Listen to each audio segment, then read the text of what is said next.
നമസ്കാരം. വീണ്ടും മണിപ്പിച്ച് Malayalam YouTube channel വഴി നിങ്ങളൊക്കെ കാണുന്നതിൽ എനിക്ക് വളരെ സന്തോഷം. ഇന്ന് സ്വർണം കുറച്ച് ഇറങ്ങിയിട്ടുണ്ട്. ഇറങ്ങിയെന്ന് പറഞ്ഞാൽ ₹165 ഇറങ്ങിയിരിക്കുന്നു. 1,660 രൂപയ്ക്ക് വന്നിരിക്കുന്നു. ഇൻഫാക്ട് 1.5% തന്നെ ഡൗണ്. അമേരിക്കയിലൊക്കെ 2.5% വരെ ഇറങ്ങി തിരികെ കയറിയിരിക്കുന്നു. സ്വർണം മുകളിലും താഴെയും പോകുന്നു. മെയിൻ വന്നിട്ട് പ്രോഫിറ്റ് ടേക്കിംഗ് ആണ്. ഫണ്ടമെൻ്റലായിട്ട് ഡിഫറൻസ് ഒന്നുമില്ല. റെഡിയായിട്ട് 44 ദിവസം കൊണ്ട് കയറിക്കൊണ്ടിരിക്കുന്നത് 2 ദിവസത്തിൽ ഗെയിന് കൊടുക്കും. ഇനിയൊരു 300-400 രൂപ ഇറങ്ങാം.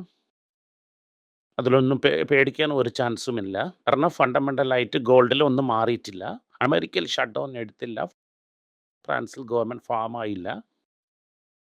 ചൈനയും ഗോൾഡിൽ ഇൻട്രസ്റ്റ് കാണിക്കുന്നു. ഉക്രൈനിൽ ഇരിക്കുന്ന യുദ്ധം തീർന്ന പോലെ ഇല്ല. ഇത് കാരണം അമേരിക്കയ്ക്കും ചൈനയ്ക്കും ഇരിക്കുന്ന കോമ്പറ്റീഷൻ ഇൻറ്റൻസിഫൈ ആയിരിക്കുന്നു. അമേരിക്കയിൽ 2 റേറ്റ് കട്ട് വരുമെന്ന് സംസാരിക്കാൻ പാടുന്നു. ഇതൊക്കെ ഗോൾഡിന് വളരെ ഫേവറബിൾ ആയിട്ട് തന്നെ ഇരിക്കുന്നു. ഇത് കാരണം ഗോൾഡ് ഒന്ന് സ്റ്റേബിൾ ഇല്ലെങ്കിൽ മുകളിൽ കയറും. ഒരു 300-400 രൂപ കുറയുന്നത് പ്രോഫിറ്റ് ടേക്കിംഗ് ആണ്. അതും കൺഫേംഡ് ആയിട്ട് കുറയുമെന്നും പറയാൻ പറ്റത്തില്ല. നമുക്ക് അതിഷ്ടമുണ്ടെങ്കിൽ വാങ്ങണമെന്ന് വിചാരിക്കുന്ന ആളുടെ തലയിൽ ചുളി ഉണ്ടെങ്കിൽ പറയാം. ഫണ്ടമെൻ്റലായിട്ട് ഗോൾഡിൽ ഏതൊരു വലിയ ഡെവലപ്മെൻറ്റും ഇല്ല.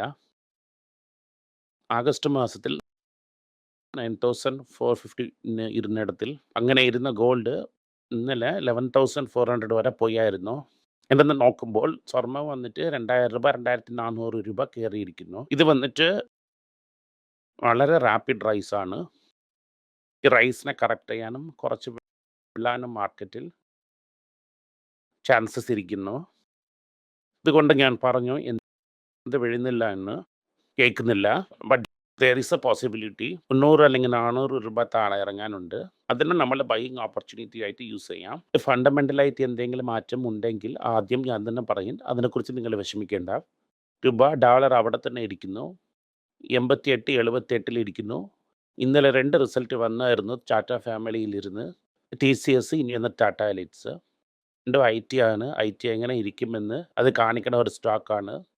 പ്രോഫിറ്റ് ഒന്ന് ഫ്ലാറ്റാണ്. 20,000 പേരെ ജോലിയിൽ നിന്ന് എടുത്തു എന്നാണ് പറയുന്നത്. യൂണിയൻ എന്ത് പറയുന്നെന്ന് വെച്ചാൽ അതിൻ്റെ മേളിൽ ഇരിക്കുന്നു എന്നാണ് പറയുന്നു. 20,000 പേരിനെ ഡെഫിനറ്റായിട്ട് കുറച്ച് ആയിട്ട് അങ്ങനെ നോക്കുമ്പോൾ ആളെടുക്കുന്നതില്ല എന്ന് മനസ്സിലാകുന്നു. ഇന്ത്യയിൽ ജോലിക്ക് കിട്ടുന്ന ഒരു പ്രോബ്ലം കണ്ടിന്യൂസ് ആണ്. ടാറ്റ എലക്സി 32% ഡൗൺ. ഇതൊക്കെ 100 ടൈംസ് 80 ടൈംസ് ഏർണിങ്സ് ഇരുന്ന കമ്പനിയാണ്. ഹോപ്പ്ഫുള്ളി ഇപ്പോൾ ലെസ് ദാൻ 20 ടൈംസ് ഏർണിങ്സ് വരും. അങ്ങനെ വന്നില്ലെങ്കിൽ അത് ഇത് നോക്കി പോകും. ഇന്ന് മാർക്കറ്റ് ഓൾറെഡി ഇതിനെ ഫാക്ടോറിയൻ ചെയ്തത് കാരണം വലുതായിട്ടൊന്നും ഇന്ന് വീഴുന്നില്ല. 10 രൂപ മാത്രം തന്നെ വീഴുന്നായിരുന്നു. ഇൻഫോസിസ്, വിപ്രോ, ടെക് മഹീന്ദ്ര, HCL എല്ലാ റിസൾട്ടും ഇങ്ങനെ തന്നെ ഇരുന്നുവെങ്കിൽ മാർക്കറ്റിനും IT-യിൽ റിക്കവറി നോക്കിയില്ല എന്നാണ് അർത്ഥം. അങ്ങനെ നോക്കുമ്പോൾ ജോലിക്ക് ആളെടുക്കുന്നത് കുറയും. പോയ വർഷ ജനറേഷനുമില്ല, അടുത്ത വർഷ ജനറേഷനുമില്ല. ഇത് അടുത്ത കൊല്ലത്തിനും IT ചാൻസ് ഇല്ല. ഇത് വന്നിട്ട് ഒരു വലിയ കോമ്പണന്റ് ഓഫ് ദി നിഫ്റ്റിയാണ്. പക്ഷേ ഇതിൽ നിഫ്റ്റി വന്നിട്ട് വലുതായി കയറത്തില്ല എന്നത് നമുക്ക് ക്ലിയറായി. രണ്ടാമത് വലിയ മുഖ്യ കാര്യം എന്തെന്ന് വെച്ചാൽ ഇന്ന് ബാങ്ക് നിഫ്റ്റിയെ വെച്ച് തന്നെ മാർക്കറ്റിനെ കയറ്റിയിരിക്കുന്നു. ബാങ്കിൽ ട്രേഡ് ഗ്രോത്തേ ഇല്ല. ട്രേഡ് ഗ്രോത്ത് ഇല്ലെങ്കിൽ റാപ്പിഡ് ഗ്രോത്ത് എങ്ങനെ ഇരിക്കുമെന്ന് എനിക്ക് അറിയുന്നില്ല. എന്തുകൊണ്ടാണ് മാർക്കറ്റിനെ കയറ്റുന്നു എന്നും എനിക്ക് മനസ്സിലാകുന്നില്ല. ടോപ്പ് 5 ബാങ്ക്സിനെ തന്നെ കയറ്റുന്നു. ഇതൊക്കെ ഓൾറെഡി IT ഓവർ വാല്യൂഡ്. ഇതിനെ ഇന്നും ഓവർ വാല്യൂ ആക്കാതിരിക്കുന്നത് നല്ലത്. ഓവർ വാല്യൂഡ് ആക്കിയാൽ നമുക്കൊന്നും കിട്ടാൻ പോകുന്നതില്ല. ഇത് കാരണം നമ്മളിന്ന് ചുമ്മാ നോക്കാം. FMCG കമ്പനിയൊക്കെ ഹൈ സിംഗിൾ ഡിജിറ്റ് ഗ്രോത്ത് തന്നെ ഇരിക്കുമെന്ന് മാർക്കറ്റിൽ പറയുന്നു. ഓട്ടോമൊബൈൽ സെയിൽ ഈ 40 ദിവസത്തിൻ്റെ സെയിലിനെ ബേക്കപ്പ് ചെയ്തുവെങ്കിൽ സെയിൽസ് എങ്ങനെ കയറുന്നെന്ന് നോക്കിയാൽ തന്നെ GSTയുടെ ഇമ്പാക്റ്റ് എങ്ങനെയെന്ന് നമുക്ക് അറിയാൻ പറ്റും. അതും വലുതായിട്ട് ഇരിക്കുന്നതായിട്ട് ചാൻസ് ഇല്ല. LG ഇലക്ട്രോണിക്സ് 4 ലക്ഷം കോടിക്ക് മുകളിൽ ബിഡ് വന്നായിരുന്നു. IPO ഗെയിൻ വരാൻ ചാൻസ് ഇരിക്കുന്നു.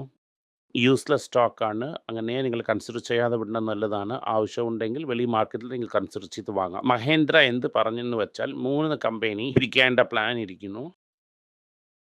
3 കമ്പനിയായിട്ട് പിരിക്കാൻ പോകുന്നതില്ല എന്നാണ് മനസ്സിലായി. ഒരേ കമ്പനിയായിട്ട് വെച്ച് ഒന്നിനൊന്നിന് സിനർജി ആവശ്യപ്പെടുന്നു എന്ന് ക്ലിയർ ആയിട്ട് പറഞ്ഞിട്ടുണ്ട്. LG വന്നിട്ട് ഞാൻ പറയുന്നത് പോലെ ഇന്ത്യ ബിസിനസ് മാത്രം തന്നെ ലിസ്റ്റ് ചെയ്യുന്നു. ഇത്രയും ഹൈ വാല്യൂഷൻ കൊടുക്കുന്നത് ഒരു നല്ലതൊന്നും ഇല്ല. നാറ്റ്കോ നിങ്ങളടുത്ത് ഒരുപാട് പ്രാവശ്യം പറഞ്ഞിട്ട് പോലെ ഈ നമ്മളെ കുറുക്കിലുള്ള മസ്കുലർ ഇഞ്ചക്ഷൻ വന്നിട്ട് പോഷെ എന്ന് പറയുന്ന കമ്പനി തന്നെ പ്ലാനർ ഒരു ബോട്ടിൽ 6 ലക്ഷം എന്നതിന് 15,000 രൂപയ്ക്ക് ആർക്കോ കൊടുക്കാൻ പോകുന്നു. 6,00,000 എവിടെ ഇരിക്കുന്നു, 15,000 എവിടെ ഇരിക്കുന്നു എന്ന് നോക്കിക്കോ. ഇൻഡസെൻഡ് എന്ത് ചെയ്തിരിക്കുന്നു എന്ന് വെച്ചാൽ മാർക്കറ്റിംഗ്, ക്രെഡിറ്റ് അണ്ടർ റേറ്റിംഗ് ഇതുപോലെ സ്ഥലങ്ങളിലൊക്കെ സീനിയർ മാനേജ്മെന്റിനൊക്കെ എടുത്തിട്ടിരിക്കുന്നു. എക്സിസ്റ്റിംഗ് പീപ്പിൾ കുറച്ച് വെളിയിൽ പോയിട്ടുണ്ട്. ഇത് ഓവറോളായിട്ട് ബാങ്കിനെ സ്ട്രെങ്തൻ ചെയ്യുമെന്ന് പറഞ്ഞിട്ടുമുണ്ട്. ഞാൻ മുമ്പേ പറഞ്ഞായിരുന്നു ഇങ്ങനെ തന്നെ സ്റ്റെപ്പ് ബൈ സ്റ്റെപ്പ് ഇമ്പ്രൂവ് ചെയ്യുമെന്ന്. പെട്ടെന്ന് ബുക്ക് വാല്യൂ ക്രോസ് ചെയ്ത് പോകും. നിങ്ങൾ വന്നിട്ട് 1.2 1.4 ടൈം ബുക്ക് പോകുന്ന സമയം നിങ്ങൾക്ക് പേടി ഉണ്ടെങ്കിൽ നിങ്ങൾ എക്സിറ്റ് ചെയ്യാം. അടുത്ത് ജപ്പാൻ്റെ ഇൻടേക്സ് വന്നിട്ട് ആൾ ടൈം ഹൈ തൊട്ടു തിരികെ എൻ്റെ വാല്യൂ താന്നിരിക്കുന്നതിന് പുതു പ്രൈം മിനിസ്റ്റർ വാല്യൂ കൂട്ടുമെന്ന് നോക്കി ഒരു ഹോപ്പ് തന്നെ. അത് ഞാൻ ചെയ്യത്തില്ല എന്ന് ആ അമ്മ പറഞ്ഞ കാരണം തിരികെ എന്നെ കുറച്ച് വാല്യൂ കയറി. ജാപ്പനീസ് മാർക്കറ്റ് ഒരു പുതു ഹൈനെ തൊട്ടിട്ടുണ്ട്. ഇത് വന്നിട്ട് ഒരു റെക്കോർഡ് ഹൈ ആയിരിക്കുന്നു. ഇപ്പോഴത്തെ ട്രെൻഡ് കണ്ടിന്യൂ ആയെങ്കിൽ 50,000 രൂപ ക്രോസ് ആയി പോകും. ടാറ്റ മോട്ടോഴ്സ് എന്നത് ഇനി വെറും കമേഴ്ഷ്യൽ വെഹിക്കിൾസിനെ മാത്രം തന്നെ മാനുഫാക്ചർ ചെയ്ത് ഡിസ്ട്രിബ്യൂട്ട് ചെയ്യും. ഹിസ്റ്റോറിക്കൽ ടാറ്റ മോട്ടോഴ്സ് എന്ന് പറഞ്ഞാൽ കമേഴ്ഷ്യൽ വെഹിക്കിൾ എന്ന കാരണത്താൽ ടാറ്റ വെഹിക്കിൾ എന്ന പേരിന് ഈ കമേഴ്ഷ്യൽ വെഹിക്കിളിന് കൊടുത്തായിരുന്നു. ഇപ്പോൾ ഇരിക്കുന്ന കുറച്ച് NCD 4,000 കോടിന് ടാറ്റ മോട്ടോർ കമേഴ്ഷ്യലിന് അവർ ചേഞ്ച് ചെയ്യും. ഓവറോളായിട്ട് ഇനിയൊരു കമ്പനിയുടെ പേര് ടാറ്റ മോട്ടോർ പാസഞ്ചർ വെഹിക്കിൾ എന്ന് കൊണ്ടുവരും. കമ്പനിയും സെപ്പറേറ്റ് ആയിട്ട് ലോഞ്ച് ആകും. ഇപ്പോൾ വന്നിട്ട് പെട്ടെന്ന് ഗെയിൻ കിട്ടിയില്ലെങ്കിലും 10 വർഷത്തിനകത്ത് നല്ല ഗെയിൻ കിട്ടും. ഇത് കാരണം ഇനി ടാറ്റ മോട്ടോഴ്സ് കമേഴ്ഷ്യൽ വെഹിക്കിൾ എന്ന് പറയുന്നത് തന്നെ ടാറ്റ മോട്ടോഴ്സ് എന്നിരിക്കും. എക്സിസ്റ്റിംഗ് കമ്പനി ഓൾറെഡി ലിസ്റ്റഡ് ആയിരിക്കുന്നത് വന്നിട്ട് പാസഞ്ചർ വെഹിക്കിൾ കമ്പനിയായി ഇരിക്കുമേ അല്ലാതെ കമേഴ്ഷ്യൽ വെഹിക്കിൾ കമ്പനി ആയിട്ട് ഇരിക്കത്തില്ല. എക്സിസ്റ്റിംഗ് കമ്പനിയുടെ പേര് ചേഞ്ച് ആകാൻ നല്ല ചാൻസ് ഉണ്ട്. ടാറ്റ ട്രസ്റ്റീസ് ഇത് നോക്കാൻ പോകുന്നു. വലിയവർ ഇറന്ന് 1 വർഷമായി. ഇന്ന് സംസാരിച്ച് ഒരു തീരുമാനമെടുക്കാൻ ചാൻസ് ഇരിക്കുന്നു എന്ന് പറയുന്നു. ഈ മീറ്റിങ്ങിൽ നെഹ്റു മിസ്ത്രി ടോണ്ടപ്പായി എന്ന് സോഴ്സസ് ഒക്കെ പറയുന്നു. കാരണം ഈ പ്രാവശ്യം ബോർഡ് മീറ്റിംഗ് എന്തായിരിക്കും എന്ന് ഇന്ന് ഈവനിങ് വരും. നാളെ നമുക്ക് നോക്കാം. അതേസമയം റഷ്യൻ ഓയിൽ ഞങ്ങൾ വാങ്ങും, കാർഡ് ലെവലിൽ വാങ്ങും, എന്തായാലും വാങ്ങും. പ്രധാനമന്ത്രി മോദി പറഞ്ഞിട്ടുണ്ട്.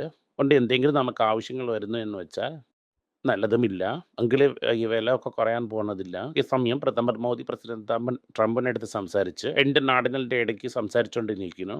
എന്നാൽ ഈ നെഗോസിയേഷൻസ് ഒക്കെ തീർത്ത് ടാരിഫിനെ കുറയ്ക്കും എന്ന് പറഞ്ഞിട്ടുണ്ട്. തിരുപ്പൂർ, ആമ്പൂർ, വാനിയമ്പാടി, ഈരോട് ഇതുപോലത്തെ നാടുകൾക്ക് ക്രിസ്മസ് സീസണിന് വേനുള്ള ഷോപ്പിംഗ് ഒക്കെ തീർന്നായിരുന്നു. ഇപ്പോൾ നമ്മൾ ഷിപ്പ് ചെയ്താൽ മാത്രം തന്നെ അമേരിക്കയിൽ പെയ്ഡ് ചേരും ഡിസംബർ സമയം. ഇന്നും ഓർഡർ ഒന്നും ഫൈനലൈസ് ആയില്ല. സോ അവിടെയും ഒരു മന്ദമായ ഒരു സിറ്റുവേഷനാണ്. ഓവറായ മാർക്കറ്റ് വീക്കായിരിക്കുന്നു. ITയിൽ സ്മാൾ ബിസിനസ് മടി എന്നതിന് മനസ്സിലാക്കണം.